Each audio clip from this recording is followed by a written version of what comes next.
I'm here. And this is the Menendez brothers. A family's darkest secret. Menendez brings to mind images of affluence, of classic films, and a life well lived. It conjures up ideas of being beautiful, successful, and rich. And when you throw Beverly Hills into the mix, you get the complete package. It's a place where dreams come true, and where every day feels like a step towards greatness. It's also where a horrifying crime took place that would shock the nation and leave people wondering how two brothers could do such a thing. August 20th, 1989 was a Sunday much like any other. Family's valuables, including a Rolex watch Jose had just bought Kitty, were untouched. Their Mercedes was still in the driveway. He was powerful, ambitious, and ruthless in business. Made enemies. But as the investigation continued, suspicions grew closer to home. You see, the brothers' grief didn't last long. He began seeing psychologist Dr. Jerome Azil to deal with anxiety, depression, and of course, the trauma of losing his parents. During one of their sessions, he confessed to Dr. Azil that he and Lyle had killed their parents. It was planned. Some saw two traumatized young men finally snapping after a lifetime of horror. Both earned college degrees, and both continued to tell the same story. Yes, we killed them, but we were abused, broken, and afraid. Over the years, public opinion has shifted. Documentaries, podcasts, and even TikTok have revived interest in their case. Younger audiences see them not as monsters, but as victims who were failed by every adult around them. The truth, it's still debated. Some still believe it was all an act. Others say if you lived their life, maybe you'd understand. Others saw two spoiled rich kids who murdered their parents out of greed. What about their parents? What do you think they were like? Let me know in the comments. If you enjoyed this episode, please give it a thumbs up. Thanks for watching. I'll see you next time. The first trial ended with a hung jury, 11-1.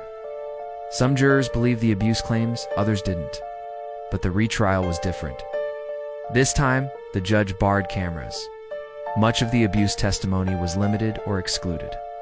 And the prosecution focused squarely on money, inheritance, and premeditation. In 1996, both brothers were found guilty of first-degree murder and sentenced to life in prison without the possibility of parole. They had bought the shotguns used in the crime just days before, and they waited until their parents were relaxed and settled in for the night before firing. But the confession wasn't protected. Dr. Ozil's mistress, who overheard the tapes, went to police, and suddenly the investigation roared back to life. In March 1990, Lyle was arrested. Eric fled to Israel, but later turned himself in. The illusion was gone. It was almost as if the killer had known the house well, claimed they had been abused physically, emotionally, sexually by their father since childhood, and that their mother knew and did nothing to stop it. According to the brothers, years of trauma had built up to a boiling point. Just days before the murders, their father had threatened to kill them if they ever spoke out. They believed they had no way out, and that if they didn't act, they would be silenced forever. The defense painted a picture of a perfect family crumbling from the inside. Lyle bought a Porsche designer clothes and opened a restaurant in New Jersey. Eric dropped out of college and hired a full-time tennis coach. They moved into luxury apartments and spent hundreds of thousands of dollars fast. In just 6 months, they burned through more than $700,000. They said it was therapy, that their father would have wanted them to enjoy life. But investigators saw something else, a motive. Still, there was no physical evidence tying them to the murders. No witnesses, no gun, and so for months the case stalled.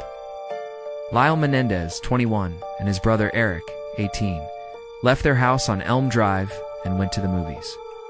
He said they had been shot once, maybe twice, and they were still breathing, and had no idea who would want to harm their family. They described their father as a generous man who helped everyone. It seemed like a brutal home invasion gone wrong, a rich family targeted by a desperate criminal, or maybe a jealous stalker. But as the days passed, investigators noticed something odd. By the time paramedics arrived, there was nothing they could do. Jose had been shot point blank in the back of the head. Kitty was riddled with so many shotgun blasts that pieces of her body were unidentifiable. When they got home, they parked their car and prepared themselves for a cozy evening in. But what they found would shatter that dream. Their parents, Jose and Kitty, were lying dead on the living room couch. They had been shot multiple times while watching TV.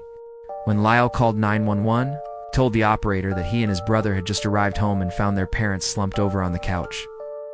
At first, the brothers told police they had no idea who would do such a thing, saying they had no enemies for starters. There was no sign of forced entry. Plus, nothing seemed to be stolen. Police briefly entertained the idea of a professional hit. Given that Jose Menendez was a high-profile Hollywood executive with RCA and live entertainment, within weeks of the funeral, Lyle and Eric began spending enormous amounts of money. Then in February 1990, Eric cracked. The Menendez brothers admitted they had done it, but what came next shocked the world. Their defense was, it was never about money. It was about survival. The trials were televised, and millions of Americans watched every day as the brothers maintained their innocence while admitting to the crime. Today, Lyle and Eric remain in separate prisons. Both have married behind bars. Now it's time to decide. Do you think the brothers were abused, or was it all a lie?